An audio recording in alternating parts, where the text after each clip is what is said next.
hard use auto knives. That's what we're talking about today, and particularly the Gerber Propel Downrange Folder. Now, we have not only done a review when this first came out a couple years ago on the open assisted version, but now that my state allows for auto knives, I'm able to test out the auto version for you guys here. But there's also been some slight tweaking that they have done with the knife, very minimal, but they have done some fine tuning of it, if you will, including a fine edge Tanto, which is awesome. Totally dig that. The old version, I believe, only came serrated. Still made in the USA out of S30V steel. I've got the G10, got a lot going on, and then obviously the push button plunge lock auto feature that we're going to be looking at today. And definitely being kind of a heavy duty, tough built folder, definitely more of a tactical military feel to it. So let's go ahead, guys, dive into the Propel Downrange Folder from Gerber and see what this knife has to offer. And if you're looking for more of a hard use folder but still having an auto feature, this might be the right knife for you. So let's go ahead and take a look and see if it is. Let's go ahead and hit the business end and talk about performance on this blade. Now, this blade is 3.5 inches long, made out of CPM S30V steel in the USA in Portland, Oregon. Totally dig that. Love to see it. And this is the black oxide coated one. There is a satin version as well. That'll be about $10 cheaper than the black oxide that matches the pocket clip and the spine and all of that. So I love kind of the black on black. It wears really well. That oxide coating is really nice to see. And with their lifetime warranty, Gerber offers a lifetime warranty. I have used it in the past with other products way back in the day when I first started this channel. I broke an LMF2 doing something I probably shouldn't have, but bam, they replaced it within 2 weeks. There's a new one at my door with an actually upgraded sheath kit. I've used it once or twice before with other things, and they are really quick and really good at taking care of their customers if you ever do have issues with any of their products, which is super cool. USA made product, CPM S30V, great steel, love that steel. It was actually really easy for me to tune up. I got a little nick on the tip right here down below with some of the heavy duty use that we put this through, and I took it to my Diamond Stone, like 2 minutes, boom, back to razor sharp edge, and I love that. And it's a great steel, particularly the CPM, so it's going to hold an edge much longer than like 420 high carbon, even 154 CM. I love seeing that on these blades, and at a good price point as well. I love to see that. Now, this is going to come with a fantastic relief edge. Hopefully you guys can see that there. I mean, with that saber grind, this thing is fantastic. Really high relief edge, which means that this is a slicer, even though it's a Tanto, so there's really no belly at all. It's designed to penetrate and then to slice, and that belly being removed usually would hinder some of the slicing capability, but that is not the case with this knife. So normally I'm not I don't rush out and buy Tanto design blades, but having used this one, and I'm actually testing out another model right now from Cold Steel in a Tanto design, I'm like, you know what? It's doable. I can definitely, if I like the overall layout of this knife, and you're watching this video and you like it, you're actually gonna get a great amount of EDC performance out of a Tanto blade, particularly when it has a relief edge like this and a less aggressive, steep penetration tip. It's further out and kind of sweeps down, which means that it actually performs really well for all your EDC tasks. Obviously not as good as a sweeping belly, but for a Tanto, it does a really good job. And so that tip, obviously designed for strength and for stabbing, is going to penetrate really well. The overall blade thickness on the back end here is going to be 0.12, excuse me. So an eighth of an inch thick, tapering down really quick. Good swedge, giving it really good strength to that saber grind. So you're getting a really good, strong knife. And with a rather high saber, it's not super high, but it's going to be higher than some out there, you're going to get good slicing capability. Now, is it going to be as good as like a full flat grind with a huge belly on it? No, it won't. But for what this is designed to be, is a hard use, utility field knife that will be able to slash through, lots of different material and to stab and penetrate. This is going to do a really, really good job with both of those things. And Gerber just did a really good job designing the grind angles, picking the steel, and deciding to go with this design. I would love to see what's it called? Not a Tanto design, but, you know, a sweeping up like with a clip point or something, you know, like that. Still keeping a saber grind, but I would love to see a drop point version as well of this model, and I would pick that up in a heartbeat because I'm digging this Tanto so much and seeing a lot of versatility and capability out of the blade performance. All right, we're going to look at deployment and lockup here on the design. First off, I want to hit the fact that this is dead center. Been opening and closing this a ton. No issues, probably several hundred deployments by now. No floating from one side to the other, nice and dead centered. Really like to see that. So now this has a safety switch that is either stainless steel or aluminum. Really nice to see that. It's pretty flush, but you can also hit it with your finger if you need to. So red is dead and you're ready to be deployed. That's how I usually rock it, but you know, if you are transporting it or you're just concerned about it deploying in your pocket, you're just super rough on your knives or you're just running and gunning, whatever, boom, you can switch that in and you can easily grab that with gloves on and disengage the lock. You got that nice plunge button right there for the plunge lock, the assist. You can see right there not only the good stop bar, but the good plunge.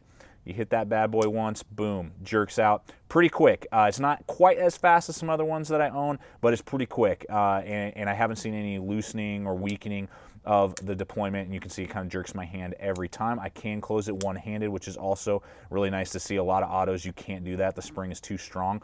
So as long as you hit that plunge lock, you can see there, no wobble left, right, up and down, super solid lock up there. No overextension of the button or anything like that, but you just depress that guy, move, and then you can let go of it, and now you can get your finger around it and close it all one-handed. So really nice, fast, good deployment there. Good solid lockup, no issues. And if you open this bad boy up and then you push the locking mechanism into place, you cannot depress the lock. And now it's not by any means a fixed blade or anything like that, but it's just an added safety feature. If you're like, I want this open, I do not want to accidentally with my thumb maybe disengage that, you can use that as an option as well, which is super cool to see.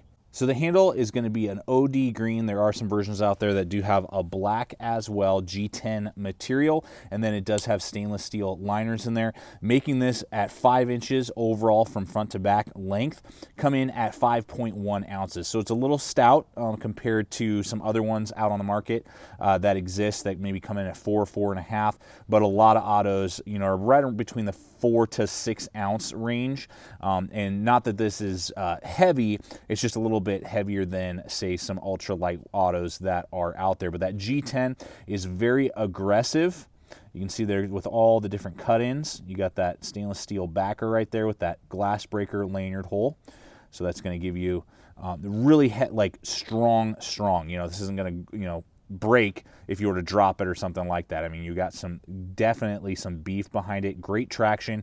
I've got large size hands, wear large size gloves, as many of you know, and you can see how much is sticking out the back there. Nice, a little bit of a flare without any jimping and a little bit of a cut in here.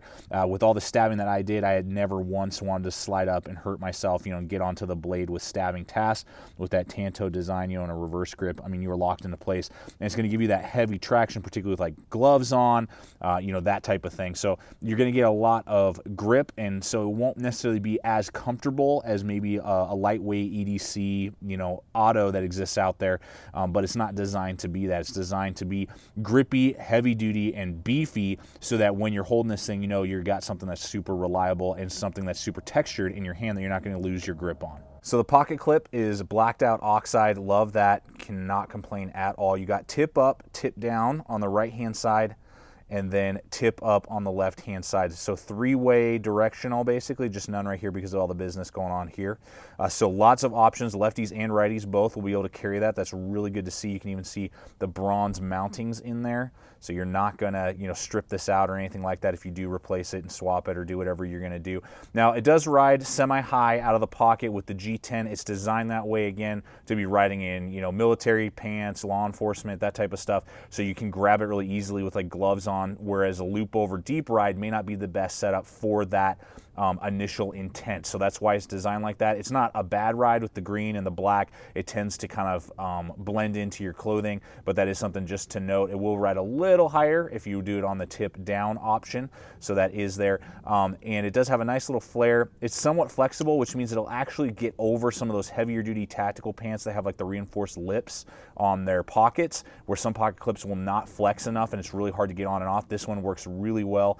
The only thing to note is if it does catch, because it is is somewhat flexible and you were to bend it, I could see it bending easier than some other pocket knives that exist out there, and you may need to replace it, you know, if you hooked it onto something while you're, you know, moving around doing something, and kind of bent it out faster than maybe a more reinforced, stronger, less flexible pocket clip. But I actually see value in that flex because of the style of pants that a lot of people who buy this would be wearing and planning on using. The aggressive G10 underneath as well is going to thrash your pocket, so you just need to be ready for that and prepared for it. You could sand that down right underneath the pocket clip a little bit with a Dremel tool or some sandpaper or a file, and help with that if you're not worried so much about the grip and you're using this more around town than say out in the field. So I want to hit price with you and run in really the only other auto series and the only really like tactical quote unquote auto knife that I have tested and reviewed to this point. Now, we've done tons of pocket knives before that just don't have the auto actuator. And I just want to run it in up against the Kershaw Emerson. Now, this guy is going to run about $105, and the black oxide version that you see here of the Gerber is going to be about $130. The satin is going to be about $120. I will have links over to Blade HQ. That's where we got the Emerson from, and that's a great way to find autos. You know, if you live in a state or, you know, a country that allows that, awesome, go for it. Obviously obey all of your knife laws. Don't get, you know, caught and be carrying some sort of, you know, lethal weapon that you shouldn't be carrying and get busted. That's a really silly thing to do. There are plenty of other great knives out there, but if you're able to carry autos and you're in the military, law enforcement, or in a state or country that allows it, awesome. Blade HQ is a great way to do that. Also, I'll have links over to Amazon. You can find some of these sometimes on Amazon, particularly the Gerbers. So, you know, for about, what is it, $25 more for this model. Now you're getting an upgraded steel, the S30V, CPM S30V versus the CPM 154CM, or excuse me, CPM 154. Similar, but the S30V will have slightly better wear resistance, and I've found it will, on this particular Gerber, will resharpen a little bit quicker and easier out in the field than the Emerson would. So very comparable, very similar, you know, but you're going to get some extra little features on the Gerber, like an extra place to put the pocket clip. This is only tip up. You get the safety. Some people care, some people don't, but that's something that I wanted to note with you. Some other things as well, just to show you speed on actuation. There's the Gerber, and then here is the Emerson. Little bit quicker, you know, I can feel it just a hair faster, not an issue for me. They both snap out real quick. And the other reason I wanted to roll in this Emerson is, one, I would love to see the Propel in this style. This drop point blade style would be fantastic as an option as well. But you're actually getting the exact same straight blade all the way to where the transition point is here and where the belly starts here. So actually most of your cutting, which is done here, is going to be exactly the same. They have almost the exact same saber grinds. They're the same thickness, all of that. So just a little bit better slicing, like cardboard and EDC stuff with the Emerson. But if you were to ask me, okay, hey, we're going to go for a day at the range, or, you know, we're going to go on a hiking trip, or, you know, we're just going to be doing a lot of heavier, you know, outdoor hard stuff, not around town EDC, you know, just more tactical. I don't know what other word I would use, you know, because Emerson knives are definitely more like tactical feeling. If you were to say, hey, you got these two autos, which one would you carry for a day at the range or a more tactical experience, or, you know, a bug out bag, get home bag, whatever, I'm going to go with the Gerber because it has a slightly longer handle profile overall, with this cutout being a great cutout on the Emerson, but this just gives me more handle to work with. The heavier texture on the Gerber will help me with that. And one of the other main factors for that is that the Emerson has an almost flush button here. Now, it's not hard to hit when you're using bare hands, but, you know, that with big thick gloves that could become an issue.